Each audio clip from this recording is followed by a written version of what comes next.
Bueno, pues buenas tardes, gracias por conectar a todos hoy viernes a las 6:30 de la tarde.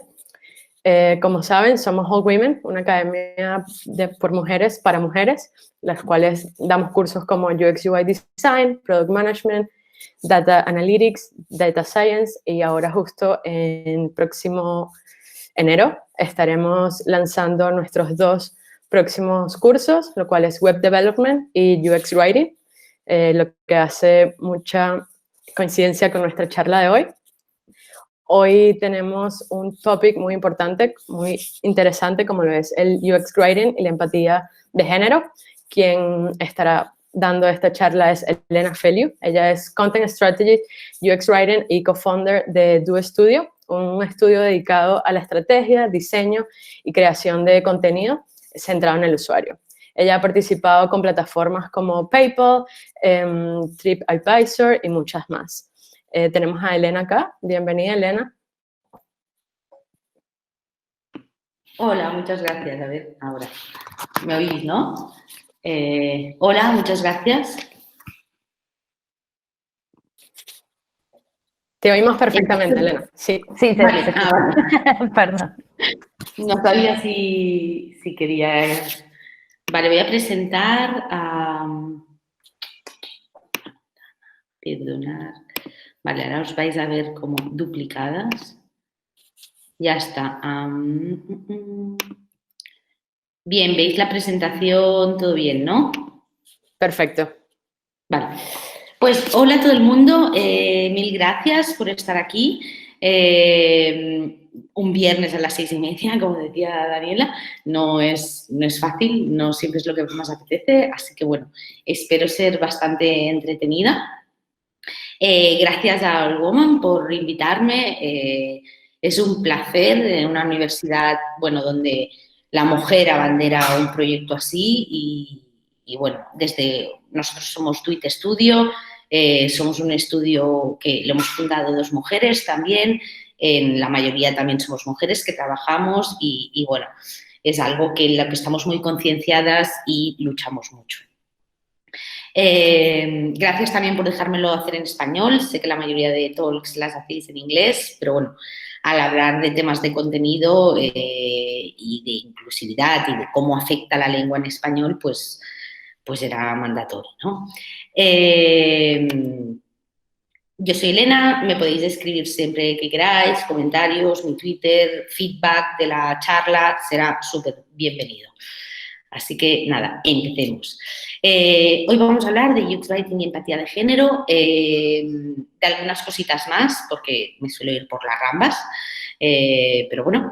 Y bueno, vamos a empezar diciendo que imagino que la mayoría de gente que estáis aquí, que me estáis viendo, os dedicáis, o bueno, eso espero, a hacer productos digitales, ya sean webs, apps, bots, lo que sea, y que, bueno, espero que más específicamente en el contenido, ¿no? Por eso estáis aquí.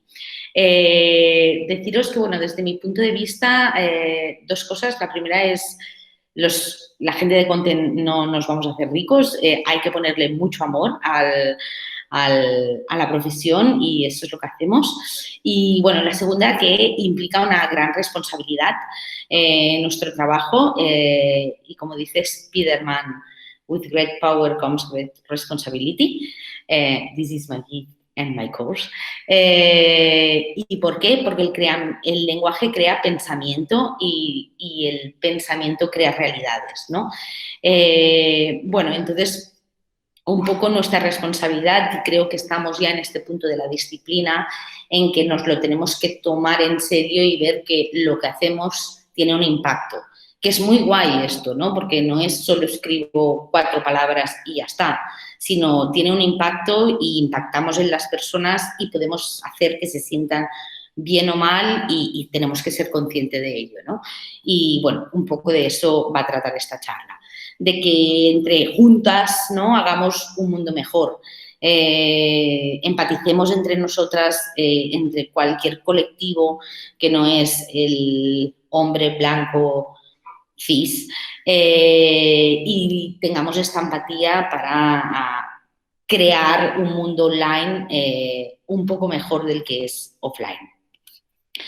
Antes que nada y antes de hablar de inclusión y de inclusividad, y es algo que, bueno, preparando la charla me he dado cuenta porque, bueno, además he estado hablando con bastantes personas queer o personas que se podían encontrar que no incluidas en muchos de los productos digitales que hacemos. He estado hablando un poco pues, con ellas para ver cómo se sentían, qué podía decir y todo este tema. Me parece fundamental hablar de accesibilidad, ¿no? ¿Qué es la accesibilidad? También deciros que toda esta responsabilidad de la que hablaba no es solo el contenido, también lo veremos esto un poquito. También las otras disciplinas que formamos la creación de productos digitales tienen un poco esta responsabilidad. Pero bueno, iremos a ello. La accesibilidad, según la RAE, es que tiene acceso, de fácil comprensión e inteligible, ¿no? Con lo cual, la accesibilidad, como dice Sarah Richards, que, bueno, si no la conocéis, es la madre del content design y una gurú, la accesibilidad es usabilidad. Pensemos esto en un mundo físico, ¿no? Si creamos un edificio, pero no hay rampas para poder acceder o no hay ni puertas, puede ser un edificio maravilloso, pero no se va a poder acceder a él, ¿no? Un poco sucede lo mismo con la accesibilidad. Las webs tienen que ser accesibles para que puedan ser usadas, ¿no? Esto es algo nuevo, no es algo que está de moda. Sí es verdad que sí que es verdad que últimamente es un tema del que se habla más. ¿Por qué? Porque creo que la disciplina está evolucionando lo suficiente como para que el diseño esté siendo más ético, ¿no? De hecho, diseño ético es un tema también que, bueno, podríamos dar millones de charlas sobre esto, que también está bastante en auge porque los profesionales del mundo digital ya no solo buscan, o al menos hace 15 años, ¿no? El top igual era trabajar en Google, trabajar en Facebook, trabajar en estas compañías gigantes, ¿no? Donde se estaba innovando tanto, donde tenías acceso, ¿no? a test de usuarios, a cosas que desde una microrealidad pues, no podías tener. Y creo que se está moviendo más hacia ir a compañías que te permitan crear un impacto positivo, ¿no? Hay mucha más responsabilidad de eso y bueno, es algo muy, muy positivo. Y en ello entra pues, la accesibilidad y la inclusividad. Como os decía, el tema de la accesibilidad no es algo nuevo. Aquí tenemos a Tim Berners-Lee. Tim Berners-Lee, os he puesto la foto si no lo teníais en mente, es el padre de Internet. Gracias a él hacemos lo que hacemos. Ya cuando presentó el protocolo WWW, aplicó temas, o sea, hablaba de temas de accesibilidad. De hecho, con todo el protocolo de las 3 W tenemos el Web Content Accessibility Guidelines, que te dicen cómo tu web tiene que ser accesible. Es algo, yo hace 15 años que estoy haciendo webs y que ya estábamos hablando, ¿no? Y es algo que las webs deberían tener. ¿Deberían ser así todas las webs? Sí. ¿Son así todas las webs? Bueno, los datos nos demuestran que no. Aquí os he puesto un poco de estadísticas solo para que os hagáis una idea, ¿no? De hasta qué punto, por ejemplo, hay poco contraste, cosas que con las personas con dificultades de visión pues no les permiten ver. Podéis hacer vuestra prueba en casa de cuánto accesible es una web. Sarah Richards tiene una conferencia sobre accesibilidad que si a alguien le interesa el tema, ir a verlo, colgar esto, no, ir a verlo, que hace una prueba con un plugin de Chrome que se llama No Coffee Vision Simulator, que puedes ir probando, por ejemplo, gente con cataratas, gente con daltonismo, ¿no? Diferentes problemáticas de visión y ves cómo se vería la web y realmente es un desastre. O sea, hasta webs gubernamentales, ¿no? Y creo que más, por ejemplo, en contexto como ahora de pandemia mundial, en que la persona las personas no podemos ir muchas veces a las instituciones a realizar ciertas tareas o ciertas gestiones que sí o sí tenemos que hacer, ¿no? Nos estamos encontrando que no se pueden realizar porque la web no es accesible, ¿no? De todas formas, la accesibilidad es algo objetivo, o sea, podemos probar si es accesible o no, tiene la puerta o no la tiene la rampa o no la tiene, ¿no? Que esto es guay porque no es algo subjetivo, es algo que puedes probar, puedes hacer y puedes probar.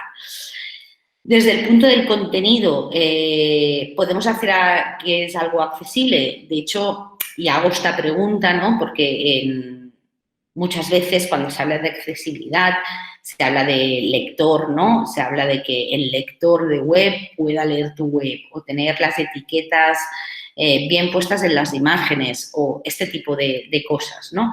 Pero desde el contenido, desde la disciplina del content design o UX writer, podemos hacer cosas para que el contenido sea accesible. En primer lugar, y como dice Sarah Richards, y ya para de citarla porque, bueno, es mi gurú, ya lo he dicho, accessibility is finding the right information at the right time, ¿no? Que, bueno, quien conoce la disciplina de la Content Strategy, en realidad es un poco esto, ¿no? Tú puedes tener un contenido muy, muy bien hecho, muy claro, maravilloso, que si no está en el lugar correcto, en el tiempo, en el momento que lo necesita la persona, tampoco va a ser accesible, ¿no? Con lo cual, un buen contenido es fundamental para una buena accesibilidad. Para que os hagáis una idea de este punto, de este drama, yo diría, el 95% de los gadgets que se devuelven en América es porque no se saben utilizar. O sea, no es un problema que el gadget no funcione, es que las personas usuarias no se leen las instrucciones. ¿Es un problema de la persona? No. Es un problema de quien estamos creando estos productos, que no estamos haciendo las instrucciones lo suficientemente digeribles, fáciles, accesibles, como para que puedan leerlas y puedan acabar utilizando nuestro producto, ¿no? ¿Qué podemos hacer desde el punto de vista del contenido? Bueno, en primer lugar, legibilidad. O sea, esto es un tema que, bueno, al final de la conferencia veremos.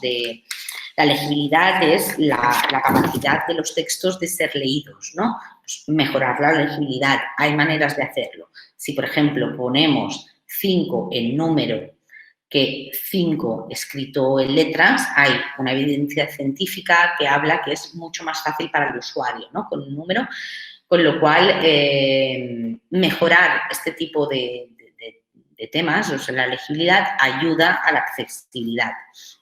Los párrafos, hacer párrafos. Pensad en el típico tocho de texto infumable. Bueno, crear párrafos, formatear el texto, esto también ayuda. No utilizar jerga. Cuando nos encontramos con, sobre todo, ¿no?, textos legales, textos financieros, todo este tipo de, hasta médicos, ¿no?, que lo empiezas a leer y piensas, muy bien, puede estar muy bien escrito, pero no entiendo nada, ¿no? Pues ahí creas una barrera y cierras la puerta. Titulares. Pensad que el tiempo es el bien más preciado que tenemos y eso también lo tienen nuestras personas usuarias, ¿no? Si se puede leer el texto con titulares, mucho mejor. Contar una historia a través de los titulares ayudará mucho. Ayudará mucho a que el usuario entienda qué hay y entonces podrá decidir si quiere ir al párrafo o no. Pero con el titular ya les das pistas. Y luego, sobre todo, un contenido claro.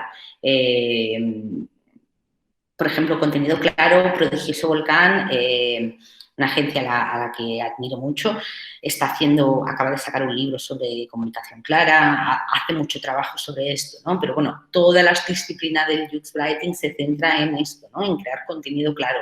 Si el contenido no es claro, otra vez, no es accesible, ¿no?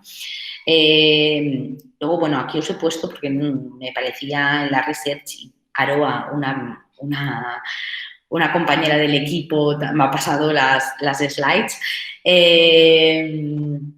para que os hagáis una idea, ¿no? que tenemos que tener en cuenta, o otras disciplinas que se dedican al mundo digital, hasta qué punto puede afectar todo esto, ¿no? Gente con autismo o gente con utiliza screen readers, ¿no? No es solo problemas de visión, no es solo el que nos lean la web, sino va mucho más allá. Personas que tienen problemas de sordas, ¿no? Cosas así. Bueno, entonces, llegados a este punto, tenemos nuestra casa, nuestro edificio, ya tiene rampas, ¿no? Ya podemos acceder a ella. Vale, ¿qué es la inclusividad, ¿no? Entonces, si la accesibilidad se ocupa de que todo el mundo pueda acceder al mensaje, lo que os decía, ¿no? Puede entrar en la casa.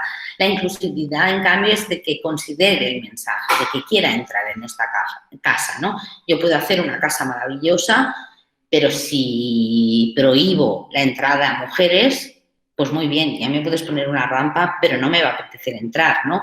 O si dentro de la casa no trato con el mismo respeto a las mujeres o cualquier minoría, tampoco me va a apetecer, ¿no? Y de eso trata la inclusividad. La inclusividad es sobre todo el mensaje.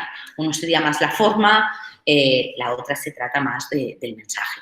Como os decía antes, son temas que están en boga, o sea, están saliendo mucho y menos mal, ¿eh? Y es hacia aquí donde consideramos que tenemos que ir. Algunos ejemplos, la Inclusive Design Research Center están haciendo maravillosos proyectos de cómo diseñar siendo más inclusivos. Whose Knowledge, algunos ejemplos. Pero bueno, sobre todo se trata de empatía. Para mí, diseñar con inclusividad, escribir con inclusividad, se trata de hacerlo con empatía. Esto es un término que acuñó Emilia Alegre, de la que también soy muy fan. Habla de empatía de género y aúna un concepto que procede del design thinking, que es un tipo de diseño donde el primer paso se trata de empatizar con el usuario, entender qué le pasa y a partir de ahí diseñar. Y se trata un poco de eso, ¿no? De escribir con esta empatía hacia el género, ¿no? Entonces, dicho esto, vale, ¿qué es el género, no? Para ello hemos estado viendo diferentes guías. Hay una guía que os recomiendo mucho, que, bueno, la recomendaba Dani Armengol. Dani Armengol es un arquitecto de la información que tiene un blog súper interesante, que os recomiendo mucho también, que recomienda esta guía, la sexualidad, cuerpos, identidades y orientaciones y bueno, súper interesante. Bueno, un poco para seguir y antes de explicaros qué es el género y todo esto, quiero que hagáis un pequeño ejercicio, quien se atreva, que pongáis en los comentarios, todos podéis escribir, ¿no? ¿Qué es ser mujer y qué es ser hombre? Lo que queráis, lo que se os ocurra. Es muy guay. Bueno, yo lo hice cuando estaba leyendo sobre todo esto y todo y bueno, cuesta en realidad. Dicho esto, mientras vais poniendo esto, tenéis esto en la cabeza, para hablar de todo esto vamos a empezar. ¿Qué es el sexo, no? Muchas veces en muchos formularios nos encontramos sexo. Hay muchos formularios que actualmente ya incluyen 3 sexos, femenino, masculino e intersexual. De todas formas, el sexo también es un concepto muy ambiguo y es un concepto que deberíamos casi eliminar, diría yo, y hablar más de la sexuación. La sexuación es un proceso en el que el biológico y lo cultural tienen un papel fundamental y son casi inseparables. En la sexuación impera el binomio macho-hembra, o eres macho o eres hembra.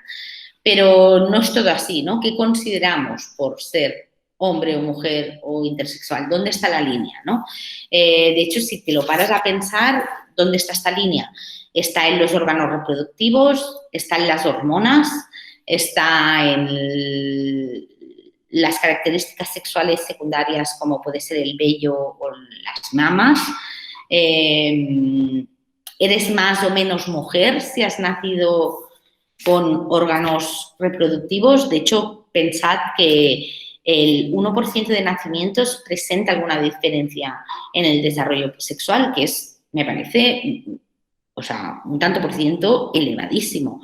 O 1 de cada 2.000 nacimientos tiene órganos genitales suficientemente diferentes como para que no se pueda definir de una forma tan fácil. Es decir, de hecho, se mide cuando nace el bebé, se mide el clítoris y depende lo grande que sea, se considera que es mujer, intersexual o niño, o hasta hace poco, y sé que esto es un tema que, bueno, está en debate y todo esto, se cortaba este clítoris, ¿no? Para que fueran más mujeres o pasar a ser hombres, ¿no? Con lo cual, el tema del sexo es algo que realmente no se puede definir tan fácilmente y que tampoco hay necesidad, ¿no?, de hacerlo. Entonces, llegados aquí, ¿qué es el género? El género es una construcción cultural, va muy, muy ligado a la cultura en la que vives. También impera el binomio sexo-género y eres o femenino o masculino. Y hay una serie de características que se le atribuyen a un género y al otro. De esta forma, el hombre es fuerte, es líder, es poderoso, y la mujer es sumisa, es débil, es amorosa, es delicada y es maternal, ¿no? Y estas son las características que se les atribuye a los roles del género, ¿no? Y estos roles nos llevan a estereotipos de género. Deciros que en realidad hay muchos más géneros. O sea, actualmente se contemplan 28 géneros, que son muchos. Y no sé si van a salir más. Hay toda la teoría queer, de la que realmente, bueno, personalmente me parece que tiene mucho sentido, que aboga mucho por eliminar el concepto género y ya está, porque todos los atributos que se puedan poner a un género se podrían poner también a otro, y en el fondo lo que estamos haciendo es encasillar, ¿no? Pero sobre todo creamos estereotipos. Lo que os decía, ¿no? Este hombre maravilloso, que además no puede ser calzonazos, no puede llorar nunca, no puede ser débil.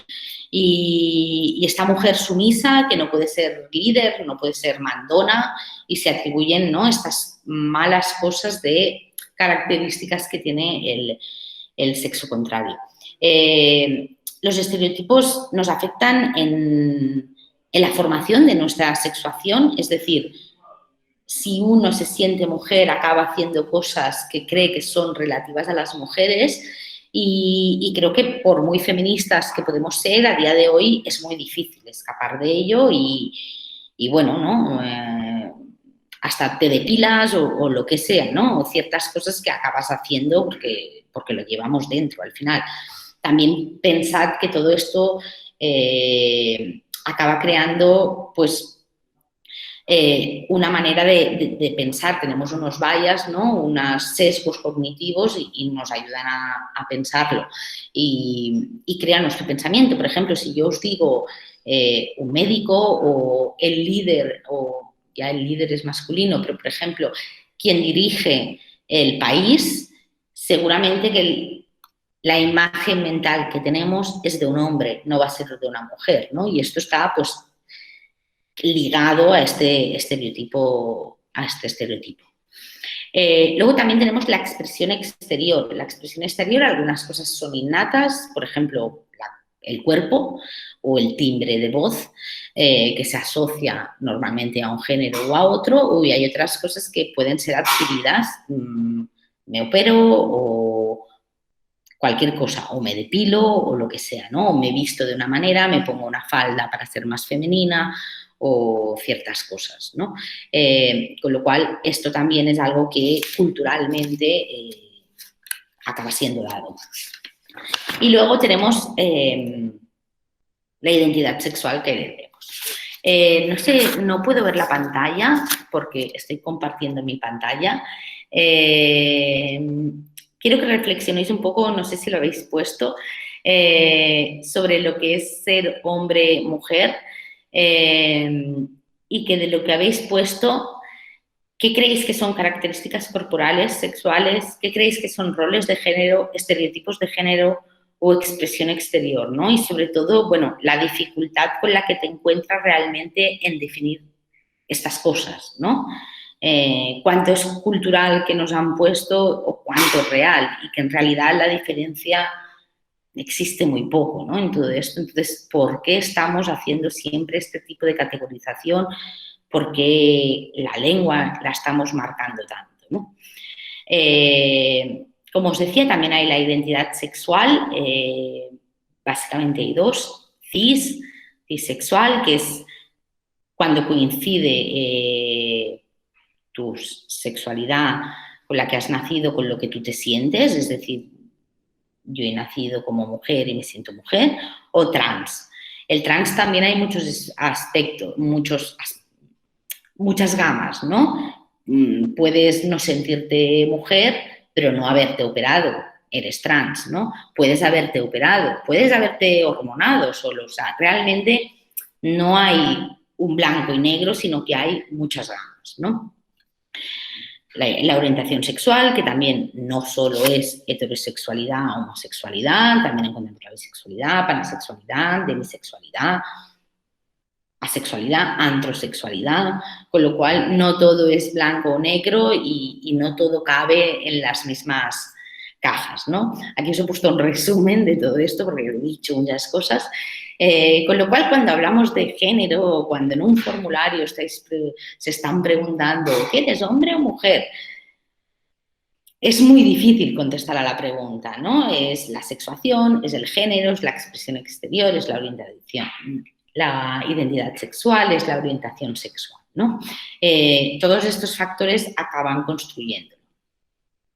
Aquí también, bueno, os he puesto para que lo veáis, es un resumen, la verdad es que se ve como muy claro. El biological sex es un poco lo que ya os decía, en realidad hay mucho más espectro de esto, pero bueno, queda como muy claro. Entonces, nuestra lengua tiene en cuenta todo esto, es un poco inclusiva, la estamos marcando demasiado. Yo creo que no, nosotras creemos que no, o sea, en el fondo es el uso que se haga de ello. Pensad que llevamos miles de años en un patriarcado, con lo cual es muy difícil luchar contra esto, o sea, llevamos mucho tiempo de masculinizar la realidad, con lo cual es muy difícil feminizarla ahora, ¿no? Y igual hacer una sociedad igualitaria porque estamos en medio de esto, con lo cual, bueno, es algo que tenemos que ser conscientes y ir cambiando poco a poco. Prodigioso Volcán tiene una guía sobre la inclusividad que os recomiendo mucho también, donde dice el uso del masculino universal produce imágenes mentales masculinas, las mujeres aprenden a no ser nombradas. Y esto es lo que sucede, lo que os decía, ¿no? Cuando hablamos de vendrá el médico, bueno, ya lo decimos normalmente en masculino, quien dirige el país o quien dirige esta empresa, la imagen mental que tenemos suele ser masculina, aunque no marquemos el género muchas veces, ¿no? Y bueno, las mujeres acabamos no siendo nombradas normalmente, sobre todo pues, el plural masculino, todo esto, por ejemplo, el inglés en esto lo tiene un poco más fácil, ¿no? Porque no tienen todo este género. Nosotros en español sí es lo que hay, pero bueno, el lenguaje es rico como para encontrar maneras de cambiarlo. También, como os decía al principio, no se trata solo de lenguaje, o sea, no solo se puede hacer del UX Writing. Hay que montar, primero de todo, equipos interdisciplinarios. Si nos reunimos en una sala 5 hombres blancos, heterosexuales, cisexuales, protestantes, que tienen esta supremacía, ¿no? Seguramente van a salir productos poco inclusivos, pero porque pobrecillos, ¿no? No salen de ahí. Entonces, es muy difícil. Hay que invitar a los equipos, hay que montar, hay que haber una predisposición a esta diversidad para ser más inclusivos. Si no, va a ser muy difícil. Si en los equipos no hay mujeres, si en los equipos no hay representación de otras etnias, de otras minorías, de otras gentes, es muy difícil que suceda. Luego hay que hacer research inclusiva. O sea, yo, por ejemplo, hablando con todas estas personas queer para la charla, hostia, hay muchas cosas que no sabía, que además desde mi privilegio de heterosexual a veces hasta te da cosa porque no sabes si eres políticamente correcto, ¿no? De ciertas cosas que preguntar y luego las preguntas te las contestan y oye, perfecto, ¿no? De ¿cómo te sientes con este formulario? ¿Te sientes incluida? ¿Qué sensación te da? ¿Qué relación con la marca quieres establecer después de ver esto? ¿No? Pues ya te da muchas pistas. Entonces, en los test de usabilidad o en los test de usuarios que se quieren hacer, tener esto en cuenta para poder hacer ciertas preguntas o para poder incluir a este tipo de usuarios va a ayudar mucho. Hay gente que dice, bueno, no, pero es que no es mi target. Bueno, es que tú no sabes quién es tu target, es que tu target seguro que lo es, porque realmente la percentual de gente diversa es mucha, con lo cual hay que ir hacia allí.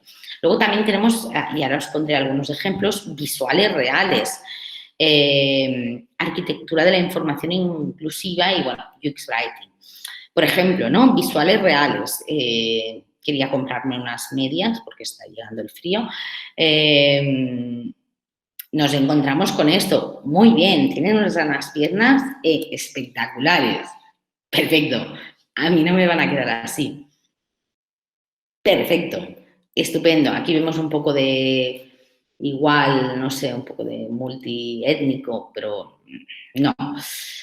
En cambio, te encuentras con ¿veis? Una marca que me ha pasado mi socia Marta, de medias, que es brutal la web. O sea, la vi y ya inmediatamente, a mí al menos, o sea, el engage que me produce o el sentimiento hacia esa marca es de sois la repera. O sea, de poner estas mujeres aquí, hasta me sorprendió y luego pensé, bueno, pues que la mayoría de mujeres somos así. O sea, la mayoría de mujeres no somos así, no tenemos de estas piernas. Realmente la minoría es mucho. Entonces, si estamos hablando de no es mi target seguro que no es este. Mi target no tiene estas piernas. O sea, el tanto por ciento de mi target que va a tener estas piernas es muy poco. Y seguramente son influencers y se las mandamos nosotros a casa, ¿no? Con lo cual, mi target es este. Yo veo algo así y pienso, hostia, yo quiero estas medias, a esta tía le quedan bien, a mí también. Luego, si encima, y aquí si alguien quiere comprar, que me avise, que le doy mi referral, hostia, una señora mayor, yo me quedé, os lo juro, alucinada, de, mira, han puesto una foto de una señora mayor y no es comprando audífonos o gafas de visión progresiva, ¿no? Estamos hablando de medias, de fajas y hay una señora mayor. Me pareció brutal, ¿no? Pues creo que esto es un gran paso. Disculpad, no es COVID, es resfriado. Luego, en cuanto a la arquitectura de la información, de esto Daniel Mengol en su blog habla bastante y, bueno, a mí me ha inspirado muchísimo, os lo recomiendo mucho, el tema de cómo se clasifica la información, ¿no? Al clasificar la información o al categorizar la información, sobre todo, estamos creando realidades, sí o sí. Él pone un ejemplo muy gracioso sobre el porno, por ejemplo. En los listados de categorías de porno, no sé si alguien habrá visto nunca porno, espero que sí. Si os fijáis, yo la verdad es que no había caído. Hay actores negros, no hay actores blancos, porque los negros es la excepción, o asiáticos. Los blancos no aparecen porque es lo normal, ¿no? Luego hay hombres bisexuales. No hay mujeres bisexuales, porque se consideran que las mujeres, por defecto, tenemos que ser bisexuales, porque es lo que gusta al hombre heterosexual, ¿no? Tenemos que darle este placer, este consentimiento, ¿no? Esto que el hombre heterosexual busca, ¿no? Pero en cambio un hombre bisexual no es la norma, por lo tanto ponemos una categoría para ellos. Si nos fijamos en tiendas de ropa, siempre se dividen entre mujer y hombre. H&M es la única que he encontrado que tiene divided, ¿no? Divided, donde puedes encontrar cosas unisex. Porque no puedo encontrar, bueno, y niños en masculino, ¿no? Porque no puedo encontrar cosas que da igual si son para hombre o mujer, ¿no? Porque igual yo tengo un cuerpo grande, que me va mejor un tallaje masculino, o igual a mí me apetece ponerme otra cosa, ¿no? Con los niños es algo que aún sucede más, o sea, esto lo hablábamos con Marta, que no existe el tallaje de niños, de niña y niño diferente, existe el rosa y el azul, punto. Entonces, cuando tú vas a niños, tienes la opción niño y niña. ¿Por qué? Si yo igual quiero vestir a mi hija de verde o de azul, bueno, es que lo hago, ¿no? Entonces, me parece brutal. ASOS, que es una web que nosotras personalmente miramos como referencia porque los copies suelen estar muy bien, mujer, hombre, Mango, mujer, hombre, niño, niña, Violeta, que es una gama que tienen, Edit. Zara, mujer, hombre, niño. Zalando, esto lo he puesto por aquí en medio, perdonad, mujer, hombre, niños. Massimo Dutti, mujer, hombre. No hay ninguna en la que haga, por ejemplo, abrigos, tejanos, jerseys. Y entonces tú ahí miras, si es verdad que lo tenemos muy introducido y en el fondo esto está correspondiendo al esquema mental que solemos tener y que si tú haces un card sorting con los usuarios te va a salir esta categorización y no te va a salir otra. Con lo cual es verdad que a veces quiero responder al esquema mental que tienen mis personas usuarias o quiero innovar y que puedan tener problemas de usabilidad a veces, ¿no? Entiendo que la línea puede ser fina, pero si no apostamos por hacer un mundo offline mejor, no quiero pensar qué pasa con el mundo offline, ¿no?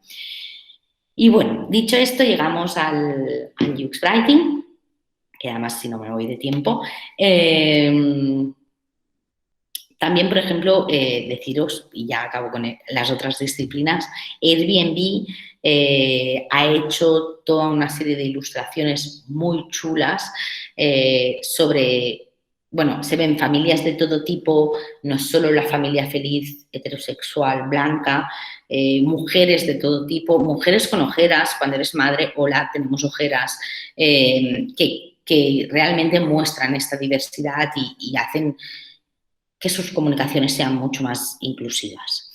En cuanto al UX Writing y la empatía de género, para mí se trata de empatía. Os voy a compartir ahora unos cuantos tips, ¿no? Para hacerlo, para cómo ser más empático, cómo ser más inclusiva en tus textos.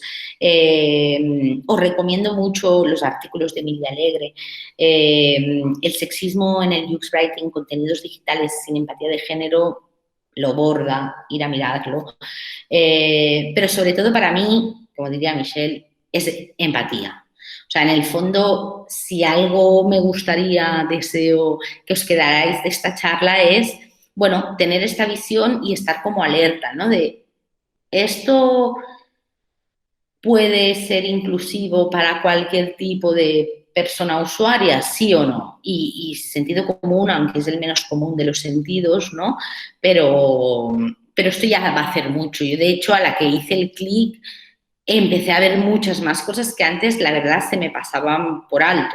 Entonces, bueno, es desarrollar esta empatía. Aún así, voy a compartir algunos trucos, deciros, bueno, la guía que os estaba comentando antes, de Prodigioso Volcán, leerosla, es una maravilla y vais a encontrar aún más especificidades, con ejemplos, con casos que es como para imprimírsela y mirársela bien, tenerla ahí al lado, ir practicando. Hay muchas más, la verdad es que he encontrado millones de guías de lenguaje inclusivo. La de las guías que tienen COCENFE está muy bien porque además no solo es lenguaje inclusivo, sino pues para personas con discapacidades físicas y orgánicas, personas que no son neurotípicas, o sea, que tienen cualquier tipo de discapacidad mental o trastorno mental y también hay que tenerlo en cuenta. Así que, bueno, pues invito a mirar todo esto y a mirarlo con calma. Algunos me diréis, o algunas me diréis, ¿qué pasa con la X, con la E, con la arroba? Son soluciones que no funcionan, son soluciones que no hacen accesibles nuestros textos. Entonces, un poco ocurre lo de antes. Podemos tener una casa maravillosa donde se invite todo el mundo, donde sea súper confortable estar y te sientas segura y bien, pero si no pones rampas o no pones puertas, es difícil. Lo mismo ocurre utilizando esto. Los lectores no lo van a ver.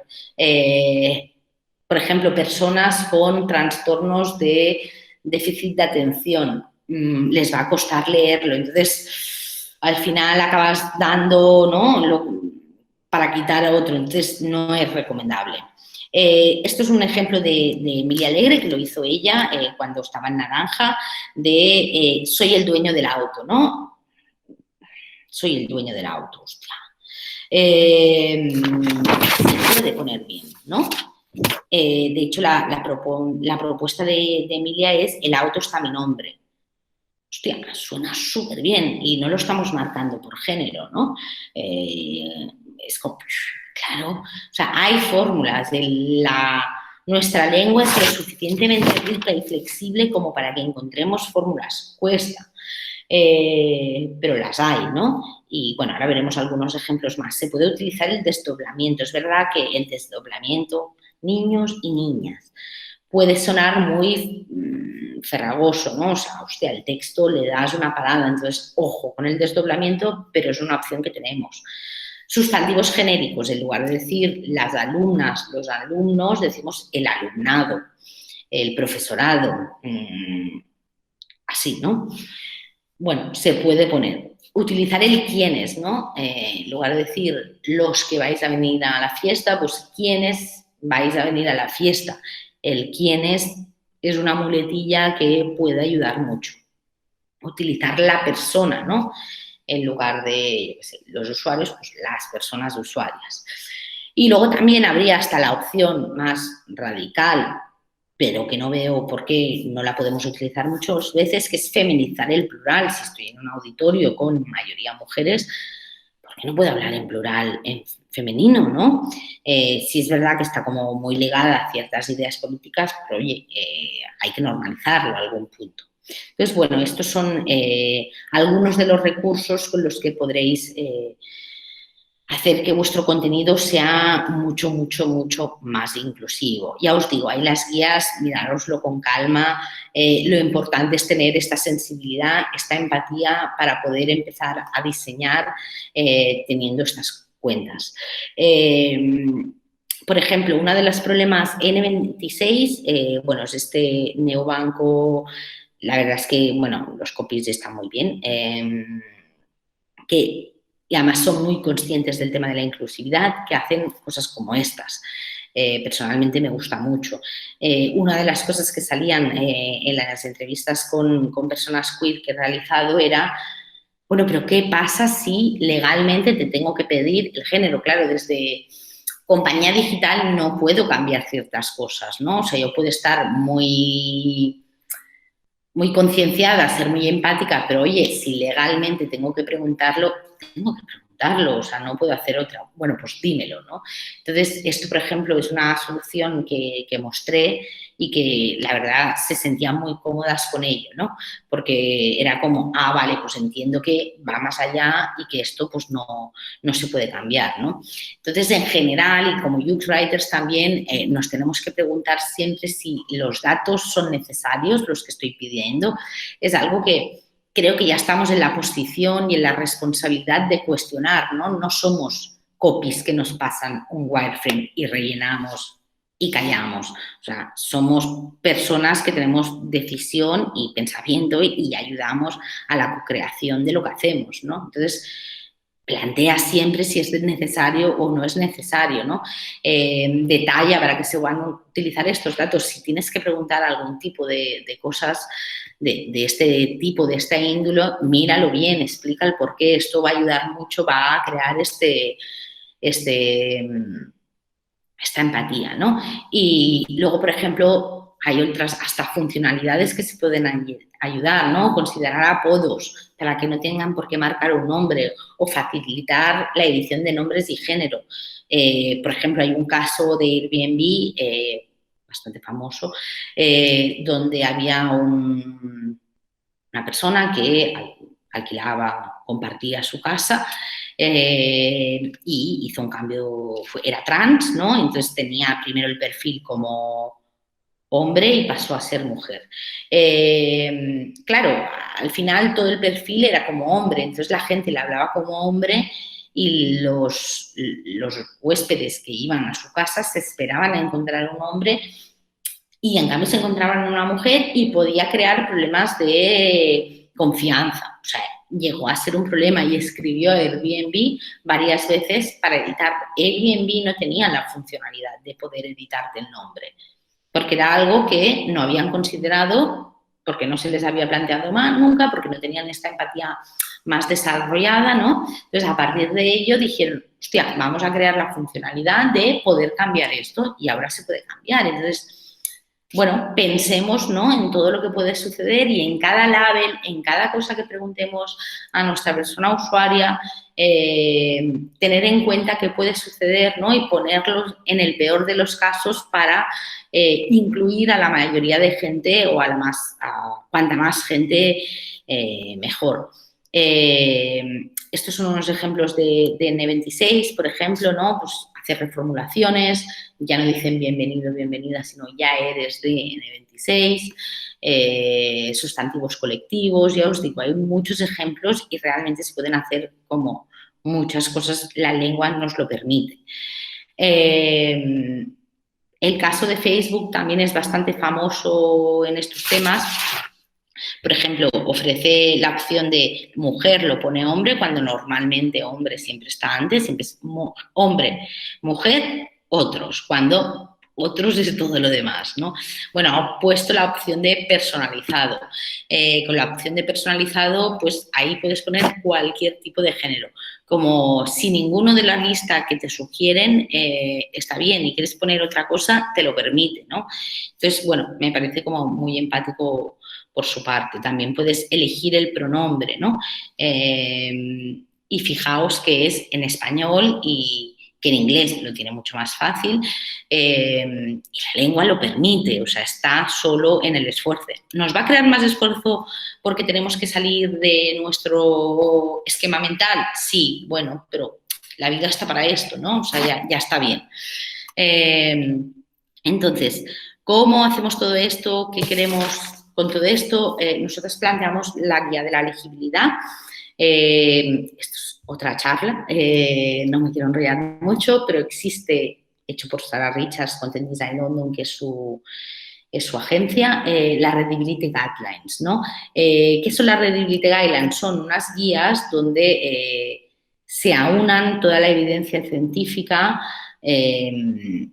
normas avaladas científicamente para hacer que nuestros textos sean más legibles. En Do It Studio tenemos el proyecto de hacer la guía de legibilidad, es decir, las Readability Guidelines adaptadas al español y de hecho el primer tema con el que estamos iniciando y queremos empezar es el tema de la inclusibilidad. Empezar a ver, testear, hacer research de todas estas opciones, si son lo suficientemente inclusivas, ponerlas en un solo sitio y tenerlo ahí todo recogido, ¿no? Para ayudar en esto, ¿no? En ser más inclusivos y y ejercitar nuestra lengua en esto, pero que tenga una evidencia científica y que haya una research detrás. El proyecto es colaborativo, está abierto a todo el mundo, nos podéis escribir para uniros, será un placer. Creo que vamos a empezar ya en 2021, pandemia mundial la ha retrasado todo un poco, pero bueno, eso es. Y nada, muchísimas gracias a todas. No sé si tenéis preguntas, voy a dejar de compartir. Vale, si tienen preguntas, pueden escribir quién tiene y yo les doy la palabra para que no sea un desastre. A ver. Elena, preguntaban si podrían tener todas las citas de los libros que has mencionado. Ah, sí, claro, lo incluiré, haré una última diapo, de hecho lo tengo en mis apuntes, lo tengo todo ahí apuntado, sí, por supuesto. Además Genial, es guay que lo tengáis todo esto. genial. Entonces, después, como yo tengo los emails de todos, si quieres me lo envías y yo se los hago llegar junto con la grabación de la charla. Bien. Todo ha quedado súper claro, Elena, la verdad.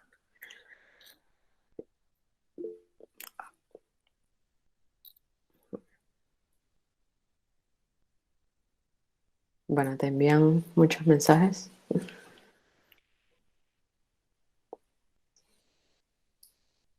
Están ahí mis hijos. Qué guapos. Pues nada, chicos, soy un artista representante, me gustaría saber más. ¿Preguntan por el proyecto para el 2021? Sí, a ver, estamos acabando de cerrar el acuerdo con Content Design London porque claramente vamos a hacer como un spin-off de ellos y lo vamos a hacer conjuntamente. Está ya, bueno, estamos viendo a nivel tecnológico, ultimando detalles, pero sí, la idea es crear un Slack, ir planteando cada mes un tema, pues inclusividad, emoticonos, números. Ellos lo han hecho en inglés, creemos que hay muchas cosas que se pueden aprovechar, pero queremos ver qué se puede hacer en español y si realmente lo que se dice en inglés aplica, ¿no? Por ejemplo, lo que os decía del 5. Esto es algo que en la Readability podéis encontrar. 5, hay evidencia científica que el 5 escrito con número se lee mejor que 5 escrito en letras, ¿no? Bueno, pues ¿tenemos alguna evidencia científica en personas hispanohablantes que dicen lo mismo? No lo sé, veámoslo, ¿no? Entonces, también, bueno, es algo que estamos abriendo a nivel hispanohablante, no solo España, porque hay muy poca research hecha en español, la mayoría de research que se hace, sobre todo en temas de psicología, son en inglés para luego publicar un paper en inglés. Así que nada, bueno, estamos con ello y a ver. Vale, nos hacen también una pregúntale, por favor, sobre las guías de accesibilidad para el autismo. Mira, veo que aquí Marina Portero también ha puesto una guía. Esta es la que yo sé también, de autismo.org. Genial. Es increíble, o sea, luego, por ejemplo, es que me metí en el tema y por un proyecto que teníamos de personas con ansiedad, hostia, la de temas que una no piensa, de temas con personas con ansiedad, que la ansiedad la sufren un 20% de la población, o sea, realmente es brutal. Pues, por ejemplo, botones que sean tipo submit o que no sean claros, a personas con ansiedad afectan mucho más a gente que no lo tiene, ¿no? Pues este tipo de cosas, o por ejemplo, gente con autismo, los GIFs animados o todo lo que es animación les descontrola mucho, ¿no? Entonces, bueno, pues este tipo de cosas que a veces, pues por ser neurotípico, no tienes en cuenta, ¿no? Y es súper interesante. Nos pregunta Yolanda, ¿podrías explicar un poco más de por qué consideras que no funciona el lenguaje inclusivo? ¿Que no funciona? Ujú. No, sí creo que funciona. Creo que es difícil hacerlo porque llevamos toda la vida hablando el lenguaje no inclusivo. O sea, de hecho, si hablas ya en plural femenino, sorprende muchas veces. Muchas cosas sorprenden o muchas cosas es como... ay, ¿pero qué dice? Ah, creo que habla de la EXA. Porque los lectores, por ejemplo, de web, ¿no? Para personas invidentes, no lo leen bien. Entonces acaba siendo un problema. O personas con lo que decía, ¿no? Déficit de atención, tampoco lo leen bien. Entonces, la legibilidad baja mucho cuando haces palabras así. O sea, él piensa que el cerebro, la carga cognitiva que le das al cambiar una palabra y cambiar la última letra, aumenta. Entonces, claro, aumentar la carga cognitiva hace que cierta gente no lo pueda leer igual. Entonces, lo comido por lo servido casi. Ya, totalmente. Y otra pregunta que nos hacen por acá, Helen, perdón. Para los equipos de producto donde no podemos contar con un UX Writer, ¿puedes recomendar algún recurso donde poder ver buenos ejemplos y casos prácticos? Bueno, sí, hay mucho. O sea, la web está llena, ¿eh? UX Writer Collective, por ejemplo, es un muy buen recurso, tienes muy buenos podcasts. Content Design London, está muy bien. Tenemos el grupo de UX Writer España, donde hacemos meetups y también se comparten muchas cosas. Hay muy buenos libros, ahora ya cada vez hay más, con lo cual recursos hay.